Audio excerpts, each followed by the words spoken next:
Guys, we are back with another 15-minute interview here with Carol today. What I want to kind of relay to you guys is that, man, I need you to share these videos as much as possible.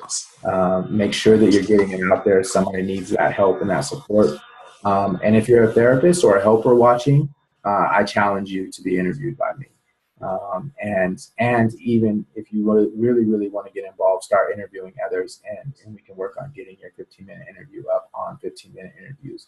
The biggest thing is that we grow it so that people can see and learn what's out there for them to get the help that we want them to get and that they want to get. All right, so I'm going to let Carol introduce herself. Carol, if you go ahead and introduce yourself and tell us where you're from, please. Sure. So I'm Carol O'Sabin. I am a clinical psychologist licensed in Arizona. I currently live in the northern part of Arizona in beautiful Flagstaff, where we have hit spring fully. Yes. But I moved here just about 6 years ago from the eastern side of this country, so new to Flagstaff. Okay, good deal. Do you like it in Flagstaff? Is it a good place to be? I love it in Flagstaff. I like small towns, I like university communities, and I like the outdoors. And I live in the middle of the world's largest ponderosa pine forest. So Nice. pretty perfect. Yeah, a lot of good pictures then. Yes, lots of good pictures. Yep. So what is it that you do? So I spent the first 25 years, I've been licensed for about 28 years. And I spent the first 25 years, well, really almost all of those 28 years working in university and college counseling centers around the country. I was licensed in 5 other states, around to different university counseling centers, and very quickly became an administrator in those centers, which was fine. And it was kind of what I was supposed to do because I was working in university counseling centers, and that's what you were supposed to do. But with each step up the ladder, I got farther and farther away from doing clinical work. I'm a psychologist because I like helping people and doing clinical work. I came to Flagstaff to work at another university counseling center, and I was seeing very few clients. I realized along the way that I just wasn't as happy as I used to be.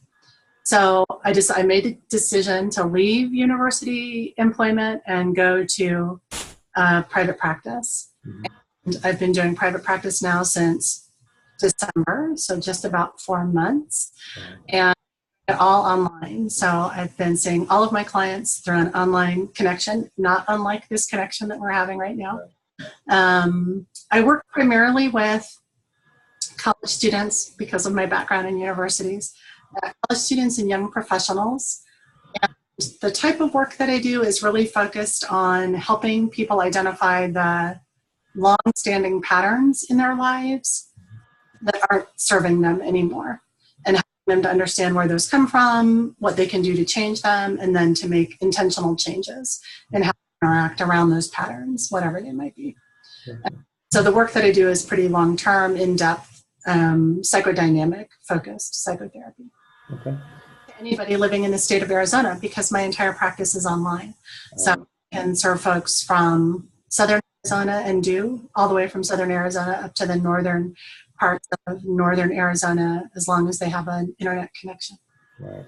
And as a student or as somebody in business, I feel like that bridges a lot of gaps with them having to take off of their schedule. Instead, they have the convenience of, hey, I can do that position without all the travel hassle or office hassle. Right.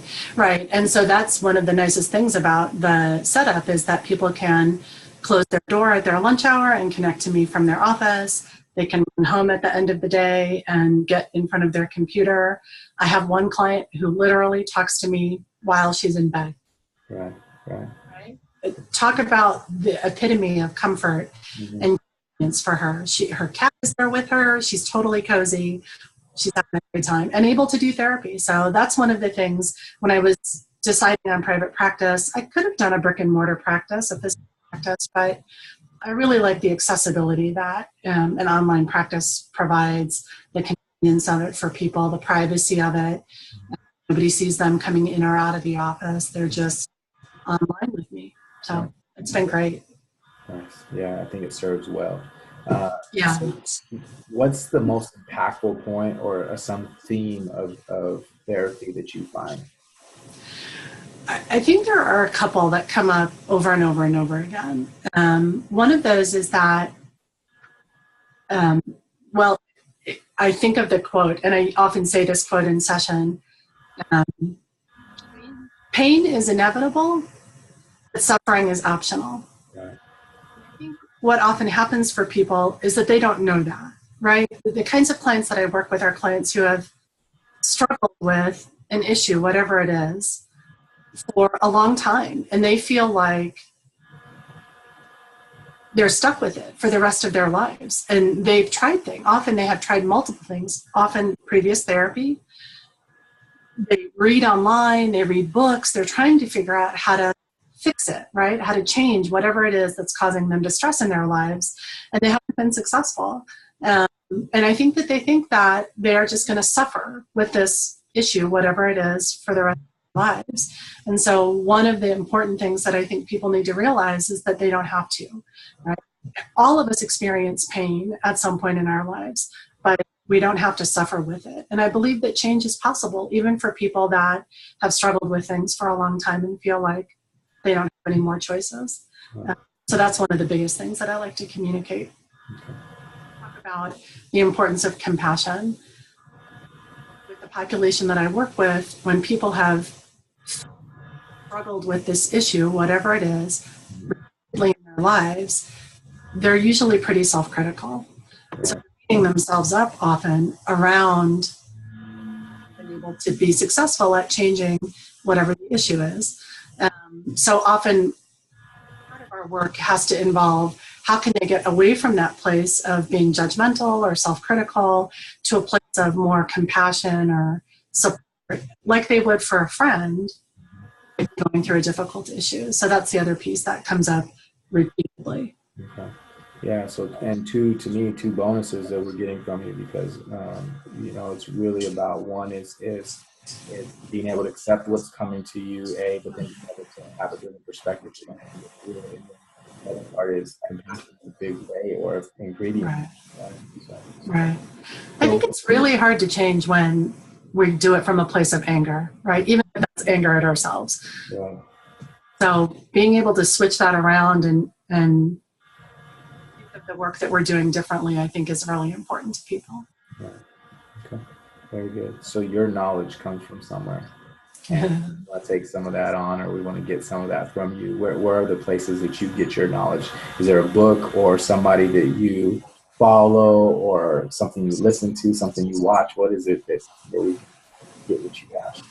I think the book that has had the single greatest impact on me is a book called I always have Legacy of the Heart.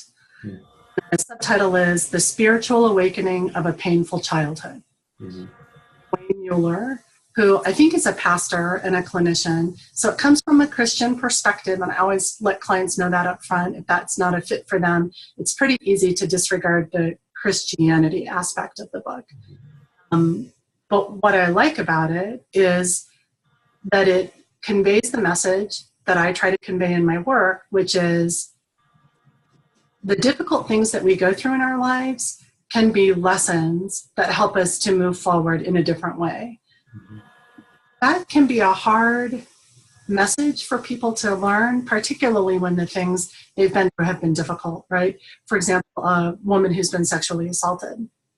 It can be really hard to wrap your brain around how this is supposed to be a good thing in your life when you've been hurt in such a deep, meaningful, profound way. Mm-hmm.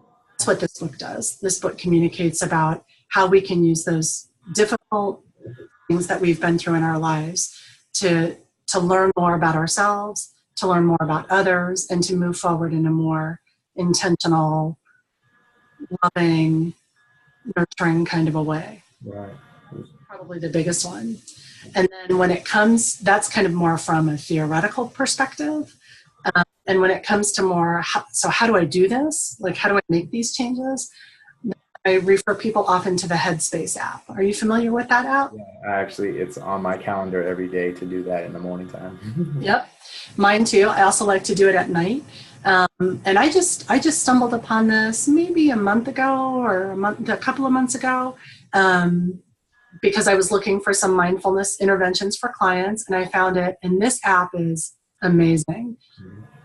It teaches so much about separating ourselves or stepping away from that self-critical need to do things, to control things, and to be involved in stuff in a way that I think helps people to just notice, observe, and be curious about the things that are going on in their lives. And that is a perfect definition of how one moves from being self-critical to being more compassionate, right?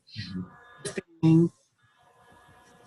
Feeling a need to control or trying to control things, if we can just take a curious perspective or attitude about the things that are happening in our lives, it's much easier to address them, and it comes from a place of less criticalness as well. So those are the two things that I find myself referring clients to over and over and over again: Headspace and the legacy of the heart.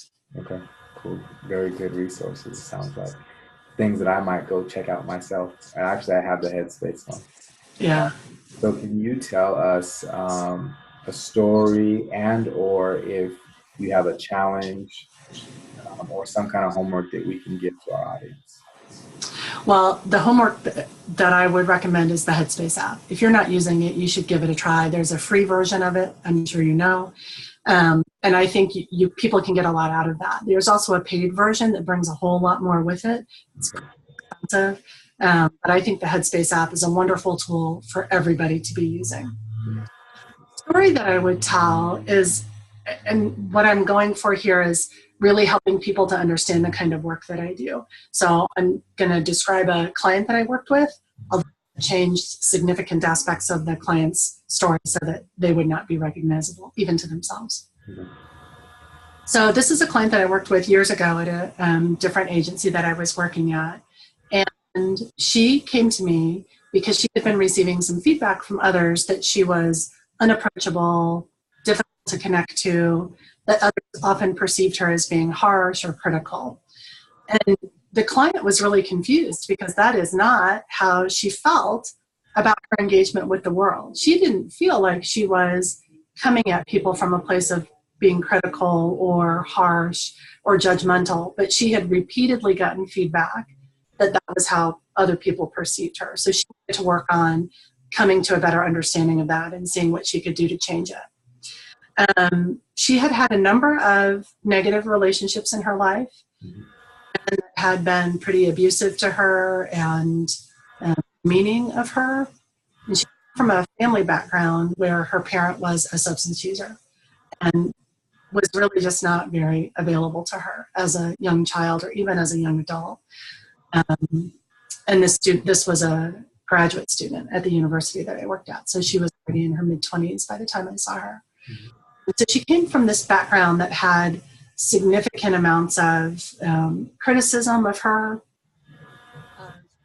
communicating a message that said that she wasn't lovable or worthy of people treating well. And in the course of the therapy that we did, and we worked together for a couple of years, so it was long-term, weekly therapy. In the course of the therapy that we did, we were able to help her understand how those messages that she had gotten from her family and the men that she had been with previously were being communicated to others in her current life, right? She had developed this wall of self-protection that said the world wasn't safe, that she needed to keep her guard up so that others couldn't hurt her, and that she needed to keep people at a distance because if you get close to people, they tend to hurt you, right? Mm-hmm. Her mother, the second and third and fourth examples being the men that she had been with as an adult. Learned this real characteristic style of interacting with the world that wasn't who she wanted to be and wasn't who she even really saw herself as, because she was looking at it from her own perspective and had difficulty understanding how people could see her that way because it wasn't what she intended. So we were able to work on helping her to understand all of that, understand the perspective that others had of her, and then make some changes so that she didn't need to keep those walls up in a way that would continue to keep people at a distance from her. We talked about it often as a This wall was a brick wall that she had erected, and that she could take individual bricks out of the wall, right? It felt too threatening to knock the whole wall down and let people get close to her because that had proven to be unsafe for her in the past. She'd take out bricks every now and then, right, from different places, and let herself get more connected to people until eventually she had taken down enough bricks that she was able to feel safe opening up to people and being more of herself. And she went through this process of making these changes, understanding herself differently, developing a sense of self-compassion, which was really important in this process. She started to get feedback from others that they experienced her different and that she felt more approachable, she felt safer, she felt more